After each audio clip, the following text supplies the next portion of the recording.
अस्सलामुअलैकुम। वीडियो शुरू होने से पहले एक छोटी सी ज़रूरी सूचना कि इस वीडियो में कुछ ऐसी बातें हो सकती जो आपको पसंद नहीं आएंगी, आप उससे डिसएग्री करेंगे, आपको सही नहीं लगेंगी। तो देखिए, अपनी अपनी सोच है, मैं अपनी सोच से एक वीडियो बना रहा हूँ, आपकी सोच अलग हो सकती। इसीलिए अगर आपको ऐसा लग रहा कि इस वीडियो में मेरे से कुछ गलती हुई तो इंसान समझ के माफ़ कर दीजिए। वैसे भी मैं एक इंसान हूँ, तो माफ़ कर दीजिए। और अगर वीडियो पसंद आई तो औरों के साथ शेयर कीजिए।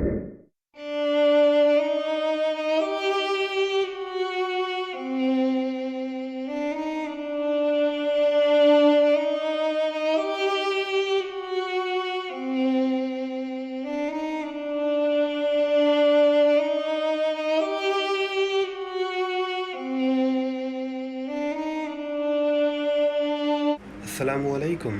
क्या बात है भाई, बहुत उदास लग रहे हो। वालेकुम अस्सलाम वरहमतुल्लाह।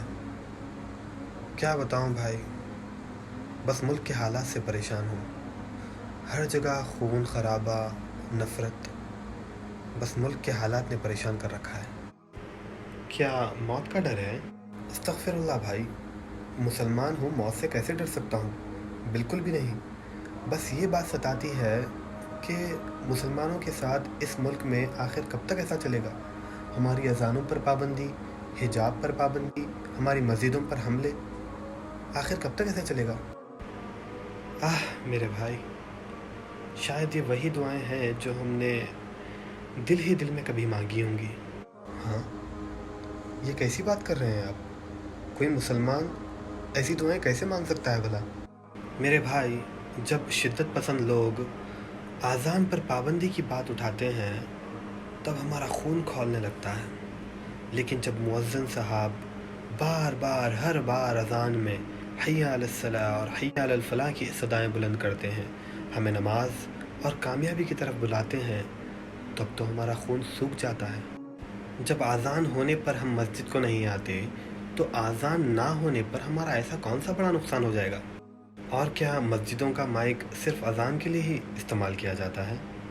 हमारा ये ईमान है कि जहाँ पर अल्लाह का नाम लिया जाता है वहाँ पर किसी और का नाम नहीं लिया जा सकता, या फिर कोई और सदा बुलंद नहीं हो सकती।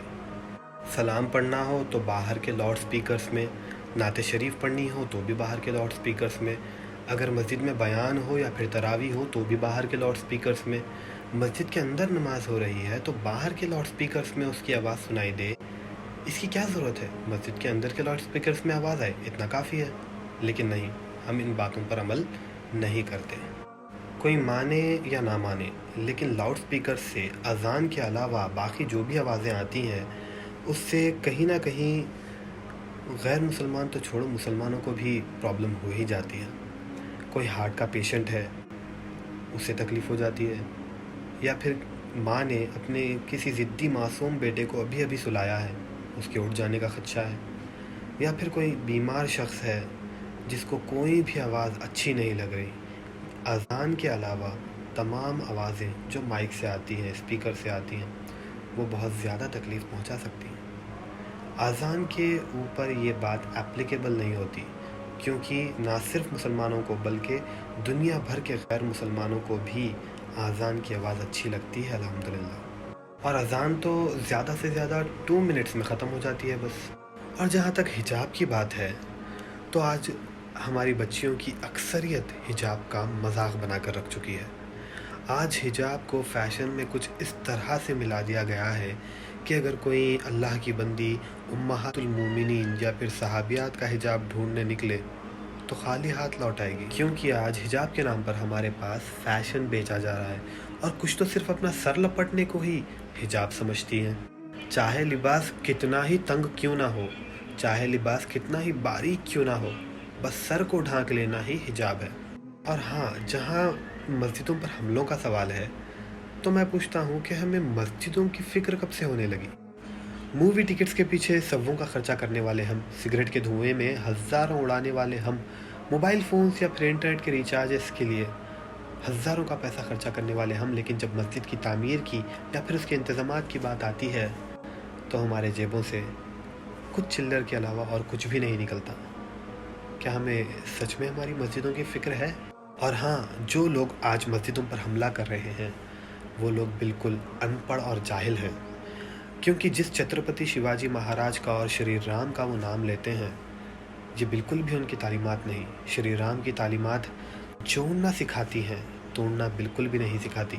और छत्रपति शिवाजी महाराज ने तो अपने सिपाहियों को हुक्म दिया था कि तुम जहाँ भी जाओ, जहाँ हमला करो, जहाँ लड़ो, वहाँ पर औरतों, बच्चों, बूढ़ों और धार्मिक स्थलों को हाथ मत लगाना।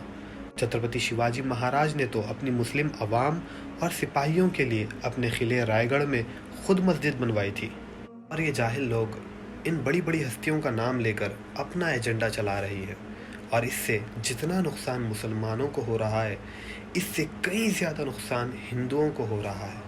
क्योंकि ये जाहिल लोग हिंदुओं को एक ऐसी हिस्ट्री बता रहे हैं जो ऐसी बिल्कुल थी ही नहीं, और इसकी वजह से हिंदुओं को बेवकूफ़ बना रहे हैं, और जिसकी वजह से हिंदुओं का ना सिर्फ प्रेजेंट बल्कि फ्यूचर भी ख़राब हो जाएगा, और सारी दुनिया में हिंदू बदनाम होकर रह जाएंगे, और फ़िलहाल बदनाम हो ही रहे हैं। लेकिन मेरे भाई, एक बात याद रखो, ये मुल्क चाणक्य का है, ये मुल्क श्री कृष्ण, श्री राम, गौतम बुद्ध, गुरु नानक, मणिकर्णिका, स्वामी विवेकानंद का है, ये मुल्क बाजीराव बल्लाळ, शमशेर बहादुर, मौलवी अहमदुल्ला शाह, ख्वाजा मोइनुद्दीन चिश्ती रहमतुल्लाहि अलैह, शाह वलीउल्लाह दहलवी रहमतुल्लाहि अलैह, अल्लामा मुहम्मद इकबाल रहमतुल्लाहि अलैह का है, ये मुल्क नेहरू, गांधी, बोस का है, ये मुल्क सैयदना टीपू सुल्तान शहीद का है।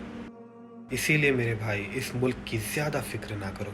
हो सकता है ये सब हमारे लिए अल्लाह की तरफ से आजमाइश है, या फिर हमारे गुनाहों की वजह से अल्लाह ने हम पर ज़ालिमों को मुसल्लत कर दिया।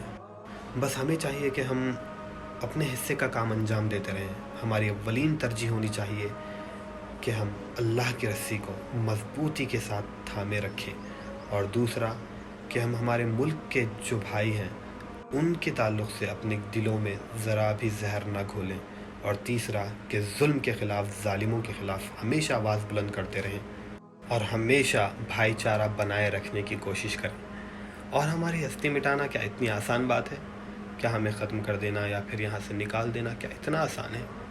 याद करो अल्लामा मुहम्मद इकबाल रहमतुल्लाहि अलैह ने क्या कहा था, कुछ बात है कि हस्ती मिटती नहीं हमारी, कुछ बात है कि हस्ती मिटती नहीं हमारी, सदियों रहा है दुश्मन दौरे ज़मां हमारा।